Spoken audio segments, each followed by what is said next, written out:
থালাপথি বিজয়ের সিনেমা জননায়কের সমস্যা যেন পিছু ছাড়ছে না। অভিনেতা থেকে রাজনীতিবিদ হিসেবে পদার্পণের পরও তার সিনেমাগুলি থাকছে না বিতর্কের বাইরে। দীর্ঘ ক্যারিয়ারে বিজয়ের একাধিক ছবি অসংখ্যবার আর্থিক, রাজনৈতিক ও সামাজিক জটিলতায় ছড়িয়ে পড়েছে। এবার Jananayagan cinema central board of film সার্টিফিকেশনের আইনি জটিলতায় আটকে পড়ায় নতুন করে আলোড়ন সৃষ্টি হয়েছে। বিজয়ের ক্যারিয়ারে বিতর্ক নতুন নয়। 2010 সালে মুক্তিপ্রাপ্ত সুরাত ছবির প্রাথমিক ট্যাগলাইন দি লিডার নিয়ে আপত্তি ওঠায় তা বাদ দিতে হয়। এরপর 2011 সালে কাভালান অর্থনৈতিক ও রাজনৈতিক জটিলতায় পড়েছিল।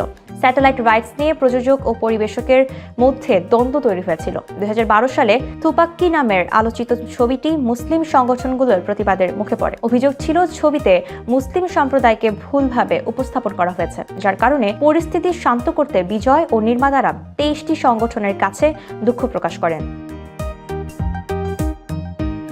এদিকে 2013 সালে রাজনৈতিক কারণে মুক্তি পিছিয়ে যায় থালাইভা সিনেমার। ছবির ট্যাগলাইন টাইম টু লিড নিয়ে তীব্র বিতর্ক তৈরি হয়। পাশাপাশি কাচ্চি সিনেমা প্রযোজনা সংস্থার শ্রীলঙ্কান সংযোগ নিয়ে বিতর্কের মুখে পড়ে। পরিস্থিতি এতটাই উত্তপ্ত হয় যে কিছু প্রেক্ষাগৃহে ভাঙচুর হয় এবং লাইভ প্রোডাকশনের ব্র্যান্ডিং সরিয়ে নেওয়া হয়।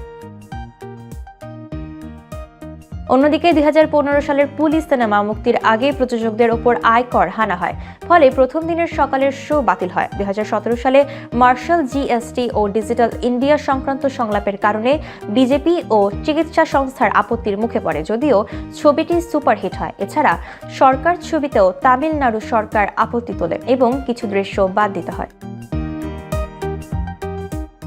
এমন ইতিহাসের পর জননায়কন ফের বিতর্কের কেন্দ্রবিন্দুতে। সেন্সর বোর্ডে আইনি জটিলতায় আটকে থাকা সিনেমাটির সমস্যার মূল কারণ অনেকেই মনে করেন রাজনৈতিক। বিজয় রাজনীতিতে না থাকলে সম্ভবত ছবিটি নিরবিচ্ছিন্ন মুক্তি পেত। তবে এই জটিলতার মধ্যেও বিজয় প্রমাণ করেছেন তিনি কোনো চাপের কাছে মাথা নত করেন না।